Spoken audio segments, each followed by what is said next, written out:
بسم اللہ الرحمن الرحیم۔ السلام علیکم محترم ناظرین، آج کی اس ویڈیو میں ہم آپ کو ایسا واقعہ بتانے جا رہے ہیں جس کو سن کر آپ حیران ہو جائیں گے۔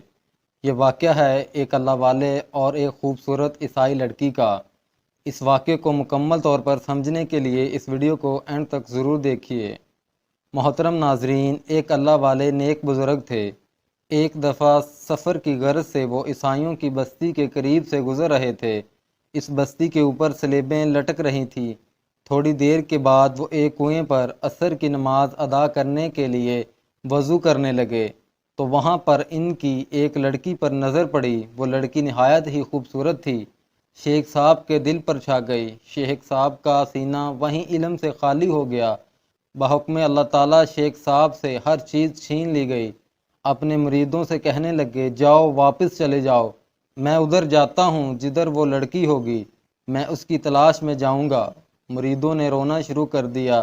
کہنے لگے، شیخ صاحب آپ کیا کر رہے ہیں؟ ناظرین گرامی، یہ وہ شیخ تھے جن کو 1,00,000 حدیثیں یاد تھی، قرآن کے حافظ تھے، سینکڑوں مسجدیں ان کے دم قدم سے آباد تھیں۔ انہوں نے کہا، میرے پلے اب کچھ نہیں رہا جو میں تمہیں دے سکوں، اب تم واپس چلے جاؤ۔ شیخ صاحب اس بستی کی طرف چل پڑے جس بستی کی طرف وہ لڑکی گئی تھی۔ وہاں جا کر لوگوں سے پوچھنے لگے کہ لڑکی کہاں کے رہنے والی ہے۔ لوگوں نے بتایا کہ یہ لڑکی یہاں کے نمبردار کی بیٹی ہے۔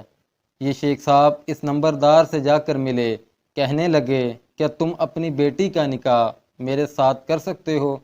اس نمبردار نے کہا، ہاں مجھے کوئی اعتراض نہیں، تم یہاں رہو، ہماری خدمت کرو، جب آپس میں واقفیت ہو جائے گی تو میں آپ کا نکاح اپنی بیٹی سے کر دوں گا۔ چنانچہ شیخ صاحب نے کہا، ہاں بالکل ٹھیک ہے۔ وہ نمبردار کہنے لگا کہ میرے باڑے میں سوروں کا ریوڑ ہے، آپ کو سوروں کا ریوڑ بھی چلانا ہوگا، آپ کو سوروں کا ریوڑ چلانے والا کام بھی کرنا پڑے گا۔ شیخ صاحب اس پر بھی راضی ہو گئے۔ اللہ اکبر۔ شیخ صاحب کہنے لگے کہ ہاں میں آپ کی خدمت کروں گا۔ شیخ صاحب صبح کے وقت سور لے کر نکلتے، سارا دن چرا کر شام کو واپس آتے۔ ادھر مریدین بھی واپس آ گئے اور خبر لوگوں تک پہنچ گئی تو کئی لوگ بے ہوش ہو گئے، کئی موت کی آغوش میں چلے گئے، کئی خانقاہیں بند ہو گئیں۔ لوگ حیران تھے کہ اے اللہ، ایسے ایسے لوگوں کے ساتھ بھی تیری یہ بے نیازی کا معاملہ ہو سکتا ہے۔ ایک سال اسی طرح گزر گیا۔ شیخ صاحب کے ایک مرید تھے اور خود بھی اللہ کے ولی تھے۔ جانتے تھے کہ میرے شیخ صاحب استقامت والے ہیں، مگر اس معاملے میں کوئی نہ کوئی حکمت ضرور ہوگی۔ اس مرید کے دل میں یہ بات آئی کہ میں وہاں جا کر حالات معلوم کروں۔ چنانچہ وہ مرید اس بستی کی طرف چل پڑا۔ جب بستی میں پہنچے تو لوگوں سے پوچھا کہ میرے شیخ کدھر ہیں؟ لوگوں نے کہا، تم فلاں جنگل میں جا کر دیکھو، وہاں سور چرا رہے ہوں گے۔ جب وہ مرید وہاں گیا تو کیا دیکھتا ہے کہ وہی علامہ اور وہی عصا جس کو لے کر وہ جمعے کا خطبہ کرتے تھے، اسی حالت میں سوروں کے آگے کھڑے سور چرا رہے تھے۔ وہ مرید صاحب قریب ہوئے تو پوچھا، حضرت آپ تو قرآن کے حافظ تھے، اب بتائیے کیا آپ کو قرآن یاد ہے؟ وہ شیخ فرمانے لگے، اب مجھے قرآن یاد نہیں۔ اس مرید نے پھر پوچھا، حضرت کوئی ایک آیت بھی یاد ہے؟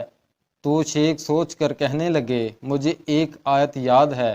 تو پوچھا، کون سی آیت؟ تو کہنے لگے، جس کا ترجمہ یہ ہے، جسے اللہ ذلیل کرنے پر آتا ہے اسے عزتیں دینے والا کوئی نہیں ہوتا۔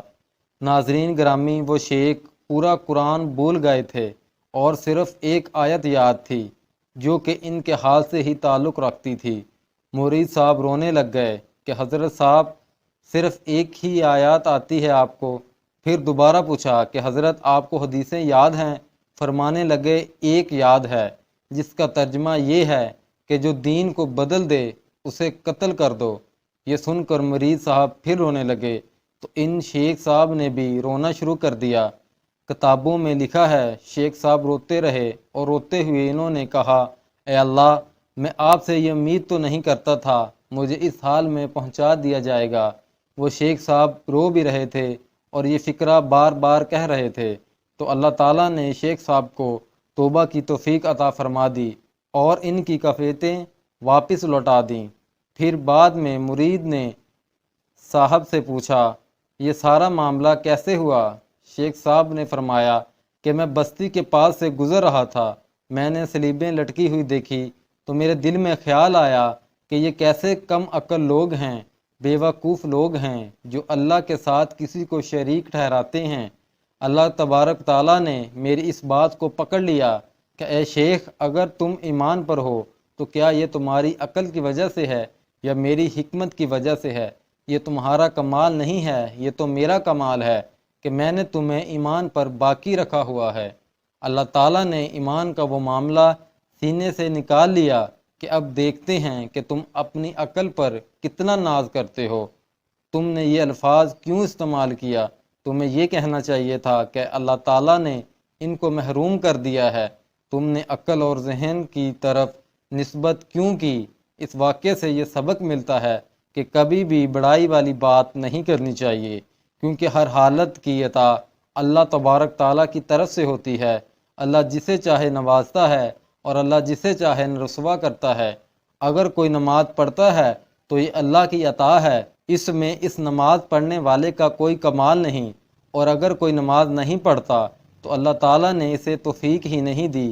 کبھی بھی اپنی شہرت، عزت اور مرتبے پر ناز نہیں کرنا چاہیے، کیونکہ یہ سب اللہ کی مہربانی ہے، اور اللہ کے بہت سے معاملات ایسے ہوتے ہیں کہ وہاں عقل و علم کو قابو میں رکھنا چاہیے، اور اپنی زبان سے کوئی ایسی بات نہیں کہنی چاہیے جس سے اللہ تعالیٰ ناراض ہو جائے، کیونکہ اللہ تعالیٰ جو چاہتا ہے وہی کرتا ہے، اور وہی ہر چیز پر قادر ہے۔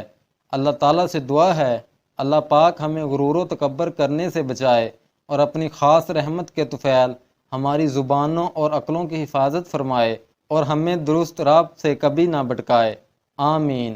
ناظرین، ہم امید کرتے ہیں آج کی یہ ویڈیو آپ کو پسند آئی ہوگی۔ اسی طرح کی مزید اسلامک ویڈیوز دیکھنے کے لیے ہمارے اس چینل کو ضرور سبسکرائب کریں۔